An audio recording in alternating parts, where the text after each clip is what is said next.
All right, Stunts, we can saw pedal it from here. It's approximately 3 miles back to the cabin.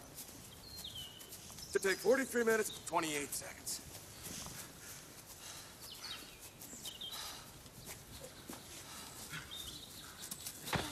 Thank you for that very important piece of info. And sunset will be in T-minus 42 minutes and 110 hours.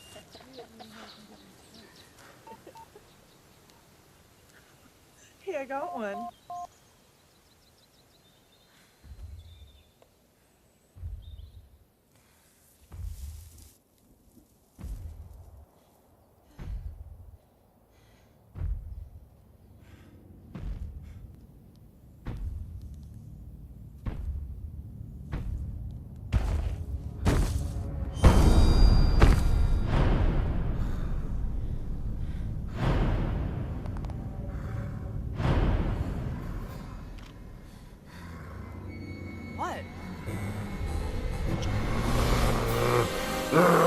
As a kid growing up in the 70s, just, you know, had that great Saturday morning monster movie, Sir Graves Ghastly, and we'd watch that, and he'd have all the Frankenstein and King Kong and everything on, and then my dad was always into the action movies, so we'd watch all the war movies, World War II movies and stuff, you know, as a kid. And so I got to just really be in the movies, you know, and I just loved watching movies. So I thought, well, that's the career, I'll make movies. How do you do it, you know? And I saw a little behind the scenes thing that was from like the 30s or 40s.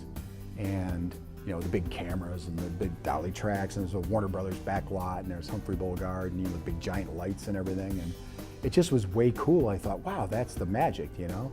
What a great job. So that was like the early beginnings. I was like, I want to make movies, you know, I want to tell these stories. I want to do action and blow things up and have monsters, and just, you know, it just seemed like the greatest job ever, and you never had to grow up. My mom had a Super 8 movie camera, and she'd always film me and my brothers and sisters. So for Christmas one year, I got the GAF movie camera. And it was great. And I got that camera and I just started work with it. You know, I'd shoot Super 8 movies and take it to Kmart and wait 2 weeks to get it back. Sometimes it's all out of focus, sometimes it's not. And so you just learn by doing it, you know. And so that was it. I'd commandeer all the kids in the neighborhood, and we'd go in the backyard and I'd just shoot a bunch of stuff, and then I'd figure out how to put it together. And then I segued into 16 millimeter. Didn't have enough money to go to college, so I never went to college. I just bought the camera and started shooting. It just kind of kept going and going, and finally I got to that point where I was trying to figure out what movie to make, and we all do this, you know, we'll make a horror movie, we'll make a killer movie, we'll shoot people up, you know. I love the movies from the giant 50s, and I love monster movies, but what monster to do? And then I was like camping and got hit with mosquitoes. I'm like, mosquito?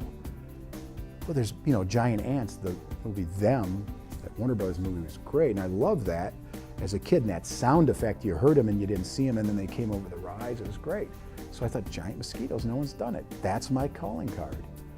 And that was it. And so I built a giant rubber mosquito.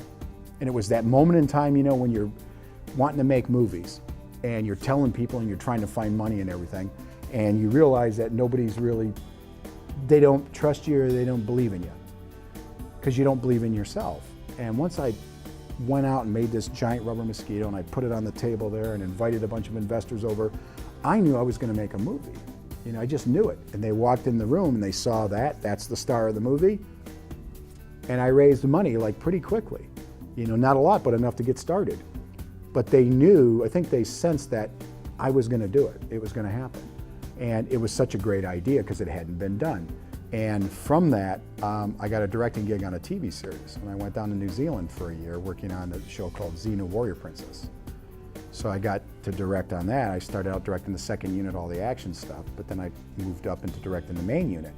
And it was great, you know, I was on that TV series and I just learned every day, you know. Came back to LA because I'm like, I gotta make movies in LA, you know. So I got back to LA, and then my second movie was a movie called Spiders. So there's a pattern going here, right? Mosquitoes, spiders, and then the third one was crocodiles. So it's, you know, we're working through the monsters.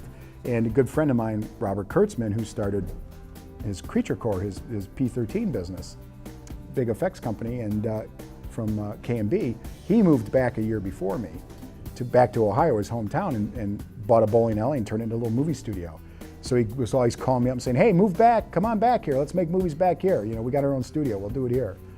So the family wanted to move back, and I was in between jobs, and Bob goes, hey, come on back, we're gonna make a movie here. So we came back, you know, we did 3 or 4 films back to back and a lot of effects stuff. And then I would go off to do a sci-fi movie over to Eastern Europe, because they were all going over there anyways. So I wasn't really in LA, maybe a little bit for the editorial. So it just kind of made sense. I did that little segue from LA back to Michigan/Ohio and ended up staying in Ohio, and from Ohio going all over the world to work. So we were spitballing ideas at a coffee shop, and I'm pitching one, and Jeff pitched, why don't we do Paul Bunyan? So Jeff actually said, yeah, let's do Paul Bunyan. He's a big guy with an axe, you know, and he can kill people. Well, we wanted to do a genre movie. It was something that we knew we could sell, but I just didn't want to do a slasher movie. So I started thinking, well, Paul Bunyan's a killer. I don't know. And I thought, you know, what's cool is that nobody really knows the story of Paul Bunyan. So what if there's this interesting backstory? What if he is a killer, but maybe something happened that made him a killer, you know? I started thinking of King Kong. I started thinking of all these other aspects we could bring to it. But the real germ, the thing that really got me excited, was no one had done Paul Bunyan. It went back to what I always loved, was the monster movies where they actually had a monster. You know, they had a big giant something they built, you know, a practical. And plus it was, you know, cost effective for us to do that way anyways. And with Bob Kurtzman and Creature Core doing the makeup effects and stuff, we had the chop. Find a story or find something to do as a film that you can make you a standout. There's so many, there's such a glut of stuff. Cameras and everything's available now where you can just go do stuff, but there's a glut. And if you're not hooked in a minute or two, people will just turn it off. You gotta learn the economics of the business and understand how the business works that you're getting into, because you're gonna put a lot of blood, sweat, and tears into making the product. And you're gonna spend a lot of money. And then what's gonna happen is you're gonna do like everybody does. The distributors are counting on you for product. They need product. Learn as much as you can about the business end of what you want to do with this product if it's for commercial. Don't give up and don't get dismayed if you don't knock it out of the park the first time, because the thing is you want longevity. The overnight success is a great thing if you win the lottery, I think, maybe, but if you're not grounded, you're going to blow the money. Just be prepared for the long haul, because that's really what it's about. If you want to chase the dollar or an award, go for it, but you know, you could beat your head against the wall and be disappointed at the end of your life that you didn't get either one of those. Fall in love with the movies if that's what you want to do, and make them, and try to make the best ones you can and tell the stories, and chase making a good movie. Ohio's great. I mean, one of the things that made me want to come back to Ohio is we just do things, you know. There'll be a lot of talented people back there coming up, crew, locations, the spirit of just getting it done. Hey, you need something done, let's build the barn, you know? We just do it. So I thought, wow, why not come back to Ohio? I can live really decent for a very low money. I can put the rest of the money in movies, make my movies. If I can't find the financing, I can do it myself on a small level, and that's what I do.